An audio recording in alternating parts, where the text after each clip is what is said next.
Hello दोस्तों, welcome to main point study. आज हम पढ़ने वाले हैं चैप्टर 1 क्लास 10 का साइंस का, जिसका नाम है केमिकल रिएक्शन। बहुत ही ज़्यादा इजी और इंटरेस्टिंग चैप्टर है और बहुत सारे बच्चों ने बोला कि सर साइंस की भी वीडियो बनाना स्टार्ट करो, तो मैं साइंस की भी वीडियो बना रहा हूँ। एंड एक और बात, नोट्स के साथ वीडियो है तो बहुत अच्छे समझ आ जाएगा, क्लियर हो जाएगी सारी चीज़ें। जितना ईजी हो सके ना उतना ईजी वे में मैं आपको समझाऊंगा। और इसका नोट्स इस बार आपको टेलीग्राम ग्रुप पे मिलेगा। डिस्क्रिप्शन में टेलीग्राम जो लिंक है, टेलीग्राम चैनल का लिंक दे रखा है।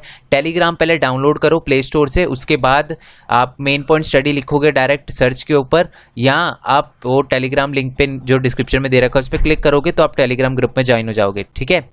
और अगर ज़रूरी नहीं है, मैंने पुराने जितनी भी चीज़ें भी वहाँ पर टेलीग्राम में डाल रखी होगी ना, वो भी आपको शो होगी। यही टेलीग्राम का फ़ायदा है, इसलिए व्हाट्सएप ग्रुप से ज़्यादा अच्छा है टेलीग्राम ग्रुप और टेलीग्राम चैनल। तो स्टार्ट करते हैं, जैसे कि हमारी प्रथा है चैप्टर के नाम से शुरू करते हैं हम। चैप्टर का नाम है केमिकल रिएक्शन, ठीक है। अब ये केमिकल रिएक्शन का मतलब क्या होता है, सिंपल सा अगर बताऊं ना, केमिकल रिएक्शन का मतलब जब दो या दो से ज़्यादा चीज़ें आपस में मिलती है और एक नया सब्सटेंस बनाती है विद न्यू प्रॉपर्टी, उसको हम केमिकल रिएक्शन कहते हैं। The process in which a chemical substance transform into a new chemical substance with new properties known as chemical reaction. अब इसका एक एग्जांपल सुनो, चाय बनाना। एक लेमन टर्म से बहुत ही ईजी लैंग्वेज में समझाऊं तो चाय बनाना भी एक केमिकल रिएक्शन है। कैसे? जब आप चाय पत्ती, दूध, चीनी, इन सारी चीज़ों को मिलाते हो और उसे बॉईल करते हो तो बनती है चाय, ठीक है। तो ये भी एक तरह का केमिकल रिएक्शन है, समझ गए आप। अब थोड़ा सा हम इसको साइंटिफिक वे में देख लेते हैं कि rusting of iron. Rusting of iron का मतलब होता है जब हमारे लोहे में जंग लग जाता है तो वो भी एक केमिकल रिएक्शन है। कैसे? जब जो लोहा है, जब उसको आप पानी के अंदर डालते हो या पानी से रिएक्ट करते हो तो उस लोहे के अंदर परत जम जाती है, जिसी को हम रस्ट कहते हैं, ठीक है। जंग लगना कहते हैं, ठीक है। दूसरा है फॉर्मेशन ऑफ कर्ड। कर्ड का मतलब पता होगा आपको, दही। जब दूध को रख देते हो आप वैसे ही, ठीक है, एटमॉस्फेयर में छोड़ देते हो आप, तो वो क्या बन जाता है? दही बन जाता है, ठीक है। रेस्पिरेशन, आप सांस लेते हो तो हम क्या लेते हैं? ऑक्सीजन लेते हैं। छोड़ते क्या है? एक नया सब्सटेंस क्या फॉर्म होता है? कार्बन डाइऑक्साइड फॉर्म होता है। तो वो भी एक एग्जाम्पल है, ठीक है, केमिकल रिएक्शन का। और एक और केमिकल रिएक्शन का एग्जाम्पल है डाइजेशन ऑफ फूड, ठीक है। हम खाते कुछ और है और निकलता कुछ और है, समझ रहे हो ना मेरी बात को। तो भी एक तरह का केमिकल रिएक्शन है। और रेंसिडिटी ऑफ फूड, ये आपका टॉपिक भी है जो हम पढ़ेंगे। रेंसिडिटी ऑफ फूड का मतलब है कि जब खाना खराब हो जाता है तो आप देखते हो कि जो खाना होता है ना वो चेंज हो जाता है, मतलब उसमें से स्मेल आने लगती है और एक नया सब्सटेंस ही फॉर्म हो जाता है जो खाना हम खाने लायक नहीं होता, ठीक है। तो उसे कहते हैं, वो भी एक केमिकल रिएक्शन है, ठीक है। अब हम हमें पता कैसे चलेगा कि केमिकल रिएक्शन है? अब आप कहीं भी देखोगे, अब कुछ हो रहा है तो ज़रूरी थोड़ा ना वो केमिकल रिएक्शन हो रहा, मतलब खुद भी हो रहा होगा। तो कैसे आप जज करोगे कि यार ये केमिकल रिएक्शन ही है, कुछ और नहीं है, केमिकल रिएक्शन ही है, ठीक है। तो सबसे पहले तो क्वेश्चन आपको एग्जाम में पूछा सकता है कि साइन ऑफ केमिकल रिएक्शन बताओ, या ये बताओ कि केमिकल रिएक्शन में क्या क्या चीज़ इन्वॉल्व होती है, या ये बताओ कि observation help us to determine whether the chemical reaction take place और नॉट। मतलब ऐसी चीज़ें जिससे हमें ये पता चले कि केमिकल रिएक्शन हो रहा है नहीं हो रहा। अब इसको हम ऊपर वाले एग्जाम्पल से कोरिलेट करेंगे, ठीक है। Change in state. Change in state का मतलब है जब चीज़ें अपनी स्टेट को चेंज कर लेती है, यानी लिक्विड से गैस फॉर्म में आ जाती है, ठीक है। तो उसको भी हम केमिकल रिएक्शन कहते हैं, ठीक है। ओके, तो चेंज इन स्टेट में आपको समझाता हूँ, ठीक है। ये थोड़ा महंगा एग्जांपल है तो उससे पहले हम नीचे आ जाते हैं। Change in colour. Change in colour का मतलब है, जैसे मैंने बताया कि देखो जो दूध, चाय पत्ती, चीनी, ये सारी की सारी चीज़ों को मिलाकर जब बॉईल करते हो तो कलर अलग हो जाता है, जो चाय बनती है उसका कलर अलग हो जाता है। तो चेंज इन कलर। या जैसे कि खाना जब खराब हो जाता है या जो हम खाते हो और जो निकलता है उसका भी तो कलर थोड़ा सा बदल जाता है ना, तो वो भी एक केमिकल रिएक्शन है, ठीक है। चेंज इन टेम्परेचर का मतलब है कि टेम्परेचर में चेंज आ जाता है। ओके, चेंज इन टेम्परेचर का अगर मैं आपको एग्जांपल दूँ ना तो ध्यान से सुनो। जैसे आपने वो सुना नहीं होगा जो हमारे वॉशिंग पाउडर होते हैं, ठीक है। आपने कभी बात नोटिस नहीं करी होगी, बट जब आप इसको पानी में मिलाते हो ना थोड़ी देर के लिए गर्म हो जाता है, तो वो भी एक केमिकल रिएक्शन है, ठीक है। आप एक बार ट्राई करना कभी, तो उसको पानी में मिलाकर देखना और अपने हाथ पे रख के देखना कि वो थोड़ा सा गर्म हो जाता है, ज़्यादा नहीं, थोड़ा गर्म हो जाता है। चेंज इन टेम्परेचर का मतलब है एक तो अगर डिग्री भी चेंज हो रहा है ना तो हम उसको चेंज इन टेम्परेचर ही कहेंगे, तो वो भी एक केमिकल रिएक्शन है। नेक्स्ट है कि evaluation of gases and light and sound, मतलब जब लाइट और साउंड निकलती है या कोई गैस निकलती है तो उसको भी हम केमिकल रिएक्शन कहते हैं, जिसका मतलब है जैसे खाना खराब हो जाता है तो उसके अंदर से गंदी सी स्मेल आती है, तो वो भी एक तरह की गैस ही होती है, समझ गए। एंड चेंज इन स्टेट का एग्जांपल मैं आपको दूं ना, तो जैसे कैंडल हो गई, कैंडल को आप जब बर्न करते हो, जलाते हो, वैक्स जो होती है उसकी पिघल जाती है, ठीक है, तो सॉलिड से लिक्विड फॉर्म में आ जाती है, तो उसी चीज़ को हम कहते हैं केमिकल रिएक्शन। तो ये सारी की सारी चीज़ें समझ आ गई है हमको कि केमिकल रिएक्शन के एग्जाम्पल क्या होते हैं और केमिकल रिएक्शन की डेफिनेशन क्या होती है, ठीक है। अब एक और चीज़ है, दो वर्ड केमिकल रिएक्शन में बहुत ज़्यादा इंपॉर्टेंट है, that is reactant and product. अब ये रिएक्टेंट होते क्या है? The substance which take place into the chemical reaction are called reactant. अब इसका एग्जांपल मैं आपको बताता हूँ। जब आप चाय बनाते हो ना, तो चाय पत्ती, दूध, चीनी, ये सारे के सारे क्या है? रिएक्टेंट है जो केमिकल रिएक्शन में पार्ट लेते हैं। एंड प्रोडक्ट क्या होता है? The new substance form in a chemical reaction are called product. जो नया सब्सटेंस बनता है ना केमिकल रिएक्शन में, उसको हम प्रोडक्ट कहते हैं। इसका एग्जांपल देता हूं मैं, जैसे हमने वही है चाय पत्ती ये सारी की सारी मिला दी, ये थे रिएक्टेंट, और ये जब उनको बॉईल वगैरह करा तो बन गई चाय, तो वो चाय क्या है? एक प्रोडक्ट है। क्लियर हुआ आपको? हाँ जी, बहुत ईजी है।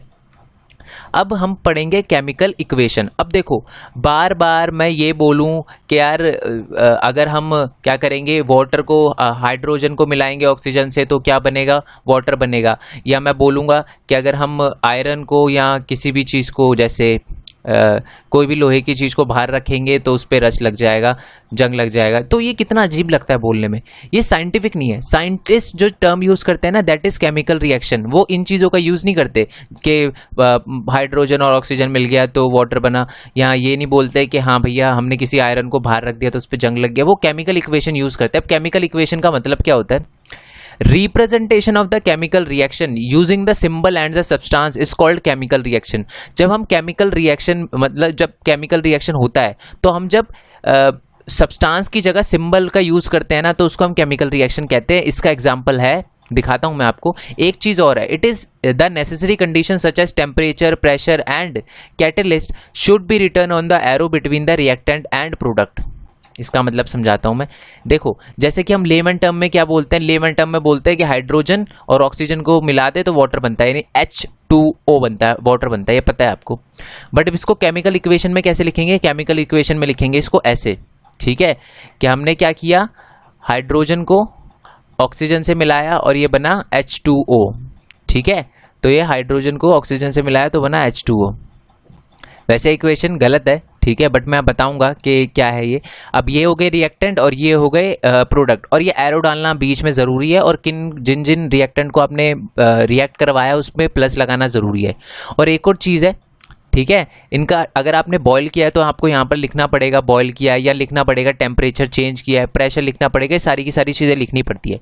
और एक और चीज़, आपको उसकी फॉर्म भी लिखनी पड़ती है, फॉर्म में बताऊंगा आपको, ठीक है। सबसे पहले आते हैं हम केमिकल रिएक्शन पे। जैसे ये भी एक केमिकल इक्वेशन है, ठीक है, फॉर्म लिखनी पड़ती है। ये देखो, ये होता है फॉर्म, जी, सिर्फ जी लिखना चाहिए था मेरे को, गैस, और गैस ऊपर की तरफ जाती है तो ये एरो वगैरह भी डालना इंपॉर्टेंट होता है। तो केमिकल रिएक्शन क्या होता है? केमिकल इक्वेशन क्या होता है? जिसमें हम सिंबल से रिप्रेजेंट करते हैं किसी भी केमिकल रिएक्शन को, सिंबल से और किसी भी एलिमेंट से रिप्रेजेंट करते हैं तो उसको हम केमिकल रिएक्शन इक्वेशन कहते हैं। और केमिकल इक्वेशन में ये सारी की सारी चीज़ें ज़रूरी होती है। सबसे पहले कैटलिस्ट बताना, टेम्परेचर बताना, अगर गैस है तो उसको ऊपर की तरफ एरो दिखाना, ये बताना कि कौन सी फॉर्म है, कौन सी स्टेट है, सारी की सारी चीज़ें बताना इंपॉर्टेंट होता है। जैसे कि देखो, अगर मैं नॉर्मल लेमन टर्म में बोलूँ, जैसे मैं आयरन यानी किसी भी लोहे की चीज़ को बाहर रखता हूँ, वाटर में या पानी में डालता हूँ, तो उस पर आयरन रस्ट यानी परत जम जाती है, जंग लग जाता है उस पर, और एक गैस प्रोड्यूस होती है, उस गैस को हाइड्रोजन कहते हैं वैसे तो। बट ये देखो, इसमें कुछ नहीं पता चल रहा है कि कितने मॉलिक्यूल्स लिए हमने आयरन के और कितने वाटर के, ये सारी की सारी चीज़ें नहीं पता चल रही। अगर आप साइंटिस्ट को ये बोलोगे ना तो उसे थोड़ा पल्ले नहीं पड़ेगा। तो साइंटिस्ट जो चीज़ यूज़ करते हैं वो ये वाली इक्वेशन यूज़ करते हैं, इसी को केमिकल इक्वेशन कहते हैं, ठीक है। और इसमें देखो पता चल रहा है कि हाइड्रोजन के 2 एटम है, मॉलिक्यूल है, और ऑक्सीजन का एक है, Fe का एक है, यानी Fe यानी आयरन का एक होता है, ठीक है। अब एक चीज़ बताऊँ ना आपको, ये इक्वेशन असल में अभी बैलेंस नहीं है। अब बैलेंस का मतलब क्या होता है? ध्यान से सुनो, ध्यान से सुनना आप। यहाँ पर इस वाली ये जो रिएक्टेंट साइड है, रिएक्टेंट साइड ऑब्वियसली आपको पता ही है, जिनको मिलाते हैं, यानी इसको LHS भी कहते हैं। लेफ्ट हैंड साइड पे जो इक्वेशन होती है वो रिएक्टेंट होती है। इक्वेशन नहीं, जो एलिमेंट होते हैं उसको हम रिएक्टेंट कहते हैं। तो रिएक्टेंट की तरफ देखो, Fe एक है, एक ही मॉलिक्यूल है ना Fe का। हाइड्रोजन के 2 हैं, ठीक है जी, हाइड्रोजन के 2 हैं। ऑक्सीजन के कितना है? 1 है। अब देखो आप, अब आते हैं हम प्रोडक्ट साइड। प्रोडक्ट साइड देखोगे ना आप, तो वहाँ पर आपको ऑक्सीजन के 4 दिखेंगे, जबकि ऐसा नहीं होना चाहिए। ऐसा क्यों नहीं होना चाहिए? ऐसा इसलिए नहीं होना चाहिए क्योंकि एक law of conservation of mass की एक लॉ है। Law of conservation of mass क्या कहता है? मास कैन नाइदर बी क्रिएटेड और नॉर बी डिस्ट्रॉयड। यानी किसी भी का मास आप बना नहीं सकते और उसको हटा भी नहीं सकते। तो इसमें मास तो क्रिएट हो गया ना, देखो 0 था, मतलब O था, O का सिर्फ एक ही एलिमेंट था और यहाँ पर 4 हो गए, तो मास क्रिएट कैसे हो गया? यानी ये इक्वेशन अभी बैलेंस नहीं है, इसको बैलेंस करना पड़ेगा। और ऐसी इक्वेशन को, ठीक है, जो बैलेंस नहीं होती उसको हम स्केलेटल इक्वेशन भी कहते हैं, यार वो आगे मैं आपको बताऊंगा, ठीक है। स्केलेटल इक्वेशन भी कहते हैं, जैसे कि वो थोड़ा सा मुश्किल हो जाएगा आपके लिए बैलेंस करना। हम इस पे आते हैं। जैसे कि देखो, मैग्नीशियम एक लोहे जैसा ही होता है, ठीक है। मैग्नीशियम एक अलग से होता है, उसको जब आप ऑक्सीजन यानी जलाते हो ना, तो मैग्नीशियम ऑक्साइड बन जाता है, पाउडर फॉर्म में आ जाता है, ठीक है। तो देखो यहाँ पर मैग्नीशियम, अब ये बैलेंस्ड है? बिल्कुल भी नहीं। यहाँ पर अगर आप देखोगे तो ऑक्सीजन के 2 हैं, बट यहाँ पर ऑक्सीजन का तो 1 ही है, तो यानी ये बैलेंस नहीं है। बैलेंस नहीं है कैसे पता चला आपको? आप ये देखो, ये देखोगे ना बैलेंस इक्वेशन, एलिमेंट जो है मैग्नीशियम का वो 1 है इस तरफ लेफ्ट हैंड साइड पे। पहले एलिमेंट लिखने पड़ते हैं, कितने एलिमेंट है? मैग्नीशियम और ऑक्सीजन ही है पूरी इक्वेशन में, तो मैग्नीशियम और ऑक्सीजन लिख दिया। लेफ्ट हैंड साइड पे मैंने रिएक्टेंट लिख दिया, जो लेफ्ट हैंड साइड पे मैग्नीशियम के कितने हैं? 1 है, मैग्नीशियम का 1 है। ऑक्सीजन के लेफ्ट हैंड साइड पे कितने हैं? 2 है, तो ऑक्सीजन के मैंने 2 लिख दिए, ठीक है। और अगर मैं बात करूं राइट हैंड साइड की, यानी प्रोडक्ट साइड की बात करूं, तो वहां पर मैग्नीशियम भी 1 है, ऑक्सीजन भी 1 है, लिख दिया। यानी बैलेंस नहीं है। इसको बैलेंस करने के लिए क्या करना पड़ेगा? मान लो यहाँ पर ऑक्सीजन के 2 हैं, तो मेरे को यहाँ भी 2 करना पड़ेगा, तो मैं यहाँ आगे 2 लिख दूँ तो चलेगा? बिल्कुल चलेगा। अब बहुत सारे बच्चे कहेंगे सर यहाँ पर 2 लिख दो, काम ही खत्म। बट जब भी हम किसी को बैलेंस करते हैं ना, तो यहाँ 2 नहीं लिखते, वो आगे ही लिखते हैं। और वो भी ऐसे नहीं कि आप बिल्कुल ऑक्सीजन के आगे लिख दो 2, ये नहीं चलेगा, आपको पूरे एलिमेंट के आगे लिखना पड़ेगा, ठीक है। अब चलो मैंने 2 लिख दिया, बट दिक्कत हो गई फिर से, क्योंकि अब ऑक्सीजन के तो 2 हो गए, बट मैग्नीशियम का भी 2 हो गया। बट यहाँ बात करें तो मैग्नीशियम का 1 ही है, तो इसको भी बराबर करना पड़ेगा। इसको बराबर करने के लिए मैं यहाँ 2 लिख देता हूँ, हो गया ना बैलेंस। अब चेक करो, मैग्नीशियम के लेफ्ट हैंड साइड पे कितने हैं? 2 है। ऑक्सीजन का लेफ्ट हैंड साइड पे कितने हैं? 2 है मॉलिक्यूल। राइट हैंड साइड में बात करूँ तो मैग्नीशियम का कितना है? 2 है, और ऑक्सीजन का कितना है? वो भी 2 है। यानी जो इक्वेशन है बैलेंस्ड हो गई, ठीक है जी। कोई भी दिक्कत? आई होप कोई भी दिक्कत ना आई हो। अब एक और बात, जब ये जो इक्वेशन थी, जो बैलेंस नहीं थी, इसको हम स्केलेटन इक्वेशन भी कहते हैं, स्केलेटल या स्केलेटन इक्वेशन भी कहते हैं। स्केलेटल इक्वेशन का मतलब होता है जो बैलेंस नहीं होती, those equation which are not balance, and no state mention. No state mention का मतलब ये लिक्विड फॉर्म में, सॉलिड फॉर्म में, गैस फॉर्म में, किस फॉर्म में, ये भी तो बताओ। जब ये भी नहीं लिखी होती तो उसको हम स्केलेटल इक्वेशन कहते हैं, ठीक है। जैसे कि ये देखो, मैग्नीशियम पहले तो मैंने बैलेंस कर दिया, तो आधा काम तो हो गया, बैलेंस हो गया। अब साथ में इसकी स्टेट भी लिखनी पड़ेगी। स्टेट क्या? कि मैग्नीशियम की स्टेट में, सॉलिड स्टेट में, तो मैंने S लिखा, ठीक है। जो ऑक्सीजन था वो गैस में था, तो मैंने G लिखा। और या मैग्नीशियम ऑक्साइड में, इसको मैग्नीशियम ऑक्साइड कहते हैं। ये धीरे धीरे आप समझ जाओगे, कोई दिक्कत नहीं है। इसको हम, ये भी सॉलिड फॉर्म में था, पाउडर फॉर्म में बन जाता है, बट पाउडर को भी सॉलिड ही कहते हैं, तो उसके लिए हम S लिखते हैं। अच्छा, अब एक चीज़ और होती है, एक तो सॉलिड हो गया, लिक्विड हो गया, गैस हो गया, एक एक्वस भी होता है। एक्वस क्या मतलब क्या होता है? It is the equation in which the solvent is water. जब, जैसे कि मान लो, क्या मतलब होता है इसका, जैसे कि आपने नमक लिया, पानी के अंदर मिला दिया, वो तो पूरा पानी के अंदर मिल गया ना, तो उसको हम एक्वस इक्वेशन कहेंगे या एक्वस कहेंगे, क्योंकि वो तो पूरा पानी के अंदर मिल गया। तो it is the equation in which solvent is water, जिसमें पानी में मिलाया जाता है ना, तो उसको हम एक्वस कहते हैं, ठीक है। अब एक वर्ड था जिस पे मैंने आपको रोक दिया था, दैट इज कैटलिस्ट, है ना, कि कैटलिस्ट भी लिखना पड़ता है। अब ये कैटलिस्ट होता क्या है? कैटलिस्ट हम यहाँ पर लिखते हैं, ठीक है। अगर आप किसी चीज़ को हीट करते हो, अगर मान लो इन दोनों को मैंने गर्म करा होता तो मैं यहाँ पर हीट लिखता, ठीक है। प्रेशर किया होता तो प्रेशर लिखता, अगर टेम्परेचर मैंने बढ़ाया घटाया होता तो मैं टेम्परेचर यहाँ पर लिखता, ठीक है। अब कैटलिस्ट वर्ड क्या होता है? कैटलिस्ट को भी यहाँ पर लिखना होता है। अब कैटलिस्ट वर्ड क्या होता है? कैटलिस्ट बड़ा सिंपल होता है, those equation which increase the rate of reaction without actual participating in it. मतलब जो इक्वेशन की केमिकल की, ऐसा केमिकल जो रिएक्शन की स्पीड बढ़ा दे उसको हम कैटलिस्ट कहते हैं। अब इसको अगर मैं एक नॉर्मल भाषा में समझाऊँ ना आपको, एक बहुत ही ईजी लैंग्वेज में, क्योंकि अभी आप 10th में आए हो और मैं 9th से कोरिलेट करूँगा तो आप गुस्सा हो जाओगे, दिमाग ख़राब हो जाएगा आपका कि सर ये 9th का छोड़ो ना 10th का समझाओ। तो इसलिए कैटलिस्ट अगर मैं बताऊँ ना, तो आपने एक तेज पत्ता सुना होगा खाना बनाते वक्त, यहाँ पर कुकरी शो भी चल रहा है साथ साथ। तो देखो खाना बनाते वक्त आपने देखा होगा आपकी मम्मी एक पत्ता सा यूज़ करती है, तेज़ पत्ता होता है खाना, मतलब जब पुलाव वगैरह बनते हैं ना तो उसमें चावल में डलता है कुछ तेज पत्ता डलता है। तेज पत्ता जैसा होता है ना, खाना बनने के बाद भी वो वैसे ही निकलता है, मतलब कुछ भी चेंज नहीं आता तेज पत्ते में। बट कहा जाता है कि तेज पत्ता डालने से जो चावल है या जो भी आप खाना बना रहे हो वो जल्दी बन जाता है ना। तो वो भी एक कैटलिस्ट ही हुआ। अब ये एक मैंने सिर्फ एग्जांपल दिया है, आगे इसके बारे में आप अच्छे से पढ़ोगे, क्योंकि यार अगर मैंने अभी साइंटिफिक टर्म में समझाया ना तो अब थोड़ा कंफ्यूज जाओगे। तो कैटलिस्ट सिंपल सा एक ऐसा केमिकल होता है, एक ऐसी चीज़ होती है, एक ऐसा केमिकल होता है जो रिएक्शन की स्पीड बढ़ा दे बिना उसके अंदर पार्टिसिपेट करे बिना। ठीक है, क्या उस तेज पत्ते से चावल के टेस्ट में कुछ फ़र्क आएगा? इतना कुछ भी फ़र्क नहीं आएगा, बट उसने रिएक्शन की स्पीड बढ़ा दी, चावल उससे जल्दी बनेंगे। ये सिर्फ एक एग्जांपल है, ठीक है। आई होप आप समझ गए हो, ठीक है। तो यार ये था फर्स्ट पार्ट, आई होप आपको वीडियो अच्छी लगी हो। नेक्स्ट पार्ट में हम जो केमिकल इक्वेशन के टाइप्स पढ़ेंगे, ठीक है।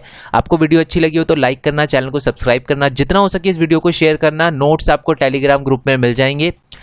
डायरेक्ट कुछ नहीं करना आपको, दोबारा से बता देता हूँ, टेलीग्राम जो वो है ऐप है वो डाउनलोड करनी है प्ले स्टोर से डाउनलोड करने के बाद आपको क्या करना है, यहीं पर आना है, लॉगिन वगैरह तो आपको पता ही है कर लेना है, और उसके बाद आपको यहीं पर आना है और जो डिस्क्रिप्शन में एक लिंक दे रखा होगा टेलीग्राम का, उस पर क्लिक करना है। जैसे आप क्लिक करोगे आपके सामने डायरेक्ट टेलीग्राम ग्रुप खुल जाएगा।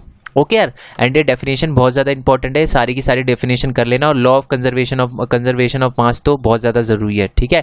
और ये साइन ऑफ केमिकल रिएक्शन भी बार बार आता है। पहला पार्ट बहुत ज़्यादा इंपॉर्टेंट है, बाकी भी मैं जल्दी बना दूंगा अगर आप कहोगे तो नेक्स्ट वीडियो के लिए स्टे ट्यून। तब तक के लिए थैंक यू सो मच। नीचे मेरे न्यू चैनल का लिंक और इंस्टाग्राम का लिंक भी दे रखा है, आप उसे भी फॉलो कर सकते हो। Bye bye.